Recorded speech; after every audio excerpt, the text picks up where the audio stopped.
Welcome to Benaras travel blog episode 3। তো আগের পর্বে আমি তোমাদেরকে দেখানোর চেষ্টা করেছি যে বারাণসীতে অর্থাৎ বেনারসে দেব দীপাবলি ঠিক কেমনভাবে উদযাপন করা হয়, এবং ওই ভিডিওতে আমি দেব দীপাবলি সম্বন্ধে কিছু ইনফরমেশনও দিয়েছি। তো যারা তোমরা দেখেছো তো দেখেইছো, জানো। তো যারা দেখোনি তারা একবার চাইলে চ্যানেলটাকে ভিজিট করে ভিডিওটা দেখে নিতে পারো, এবং ডিসক্রিপশন বক্সেও আমি তার লিঙ্ক প্রোভাইড করে দিচ্ছি।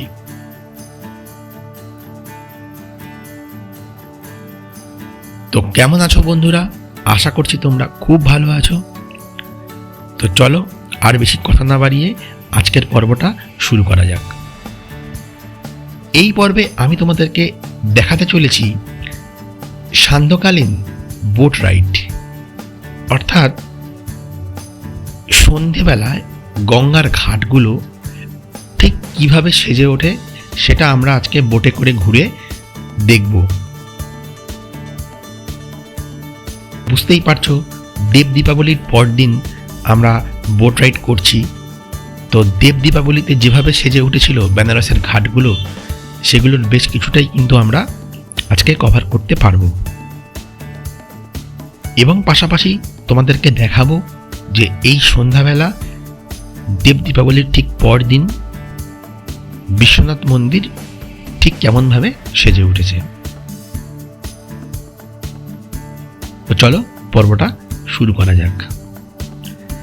তো যা বলেছিলাম আগের পর্বে, এই পর্বটা কিন্তু শুরু হবে এই অন্নপূর্ণা তেলওয়ালা ধর্মশালা থেকে।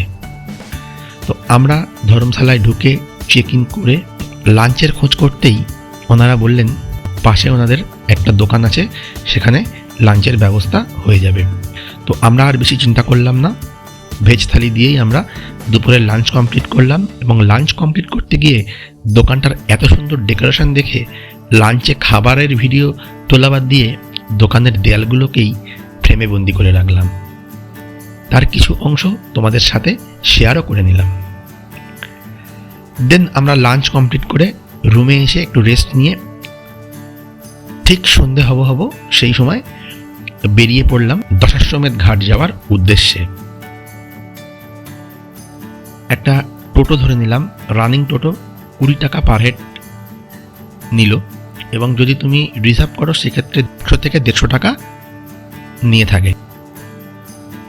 টোটোটি আমাদেরকে নামিয়ে দিল পিডিআর মলের সামনে, নিয়ার অ্যাবাউট দশাশ্বমেধ ঘাট থেকে 500-600 মিটার দূরে আমাদেরকে নামিয়ে দিল, এবং আমরা ওখান থেকে হাঁটতে হাঁটতে পৌঁছে গেলাম দশাশ্বমেধ ঘাটের কাছে।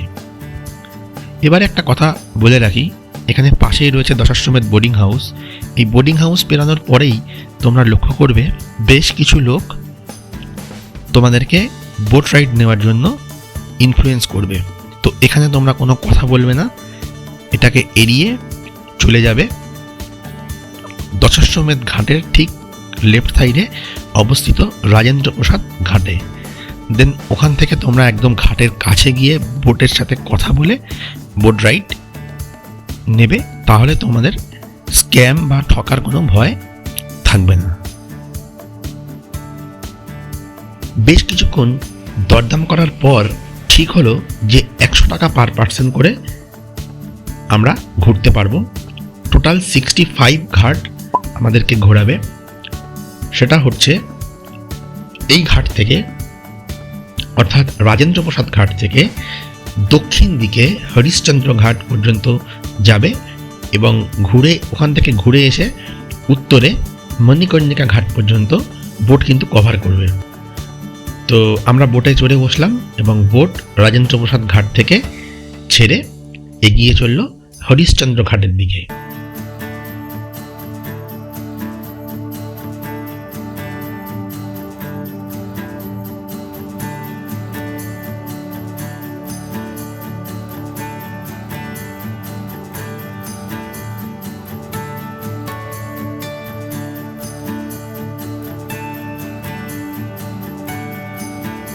মণিকর্ণিকা ঘাট এই নামটার সঙ্গে তোমরা হয়তো অনেকেই পরিচিত।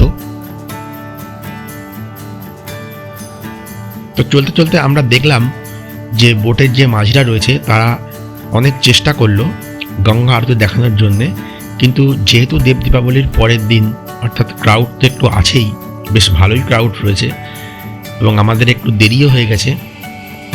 তো যে সমস্ত বোটরা আগে চলে এসেছিল তারা কিন্তু অলরেডি সামনের প্লেসটা সেটা কিন্তু নিয়ে নিয়েছে, তাই আমরা কিন্তু বোট থেকে বসে গঙ্গা আরতি খুব ভালোভাবে দেখতে পেলাম না। তো তোমরা যদি বোট থেকে বসে গঙ্গা আরতি দেখতে চাও অবশ্যই একটু বিকেল বিকেল এসে বোট রাইড কমপ্লিট করবে এবং বোট রাইড কমপ্লিট করার শেষে বললে তোমাকে বোটে বসেই ওরা গঙ্গা আরতি দেখার ব্যবস্থা করে দেবে।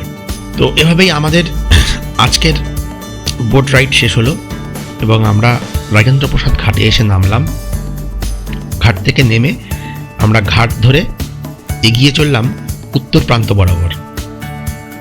তো হাঁটতে হাঁটতে আমরা গিয়ে পৌঁছালাম ললিতা ঘাটের কাছে। ললিতা ঘাটের কাছে অবস্থিত রয়েছে নেপালি মন্দির, চাইলে এটাও তোমরা একটু ঘুরে দেখে নিতে পারো।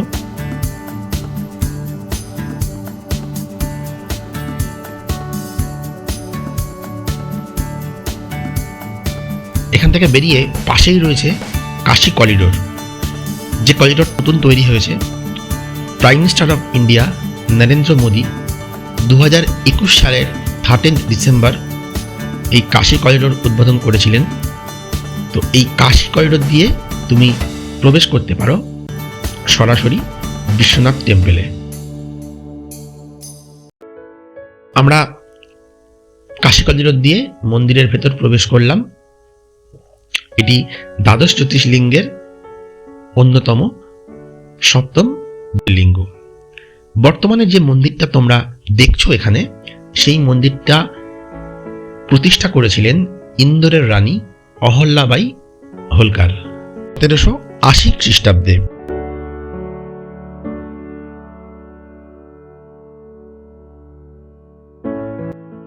পরবর্তীতে 1835 সালে পাঞ্জাবের রাজা রঞ্জিত সিং 1000 কেজি সোনা দিয়ে মুড়ে দিয়েছিলেন এই মন্দিরের উপরিভাগ, অর্থাৎ মন্দিরের চূড়া।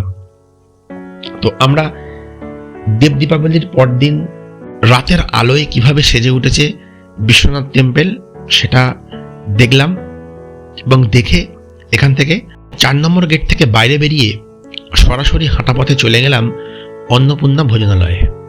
তো এ প্রসঙ্গে একটা কথা তোমাদেরকে জানিয়ে রাখি, বলা ভালো যে একটা ইনফরমেশন তোমাদেরকে দিয়ে রাখি। তোমরা যদি মন্দির থেকে বেরিয়ে অন্নপূর্ণা মন্দির দর্শন করতে চাও, অন্নপূর্ণা টেম্পল দর্শন করতে চাও, সেক্ষেত্রে অবশ্যই তোমরা মন্দিরের 4 নম্বর গেট থেকে বেরোবে। এবং যদি তোমরা অন্নপূর্ণা ভোজনালয়ে যেতে চাও, এখানে অন্নপূর্ণা মন্দিরের একটা ট্রাস্ট আছে, তারা কিন্তু একটা ভোজনালয় চালায়, যে ভোজনালয়টা দিনে 3 বেলা ফ্রিতে খাবার প্রোভাইড করে। আমরাও মন্দির থেকে বেরিয়ে চলে গেলাম অন্নপূর্ণা ভোজনালয়ে। অন্নপূর্ণা ভোজনালয়ের ভিডিও করা স্ট্রিক্টলি প্রোহিবিটেড, তাই আমরা ওখানে আর ভিডিও করতে পারিনি। আমরা ওখানে খুব সুস্বাদু খাবার দাবার এবং পরিষ্কার পরিচ্ছন্নভাবে রাতের খাবারটা ওখানেই শেষ করলাম। শেষ করে আমরা ফিরলাম আমাদের ধর্মশালাতে। তো আজকের গল্পটা এখানেই শেষ করব এবং পরবর্তী এপিসোড শুরু করব বারাণসীর বিখ্যাত কিছু সাইট সিন নিয়ে, এবং একদিনেই সেই সাইট সিনগুলো কিভাবে আমি করেছি সেটা আমি তোমাদের সাথে শেয়ার করব। তো চলো, সবাই খুব ভালো থাকো আর অবশ্যই না থেমে এগিয়ে চলো। দেখা হচ্ছে পরের ভিডিওতে। Thank you.